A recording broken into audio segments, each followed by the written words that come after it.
When I first heard about Closer to Home and the 3 visits a day, I thought how this would be really beneficial to those struggling with eating disorders. Not only do the visits help the young person, but it also provides support to the family too. For example, it's always been really important to me to have a close, strong support network. When you are in hospital, your access to speak to friends and family is restricted, so it's a lot harder to keep in contact. When I was in hospital, a lot of my relationships changed. At the time, I was really close to my mum, and it was extremely hard to see my siblings continue this close relationship with her when I wasn't able to. If I'd had the Closer to Home team, it would have helped me stay in school. I feel like when you're a teenager, you wish away things like school, and it's not until you're not able to go into your mainstream education that you really miss it. When I was in hospital, I wasn't actually able to have my phone, so they did have phones on site, but they were restricted.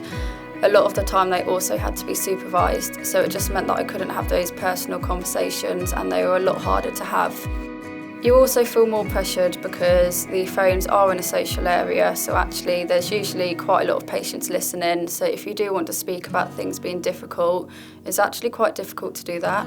Normally most teenagers would be going out and enjoying themselves. They'd be going to the cinema, out to town, out for meals, but for me I wasn't able to do that.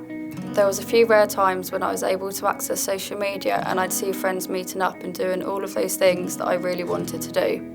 It would leave me feeling really left out and forgotten and just extremely hard to deal with missing out on the things that I should be doing. For most people, home was their normal, but when I was on the ward, it was a completely different atmosphere. The first thing I noticed was a lot of unwell patients, and it was usually quite distressing to see. Seeing people restrained and engaging in risky behaviours was really upsetting and triggering to see.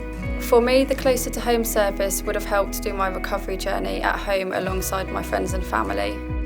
For me, Closer to Home would have helped keep my life intact, and I hope it will do that for other young people in need.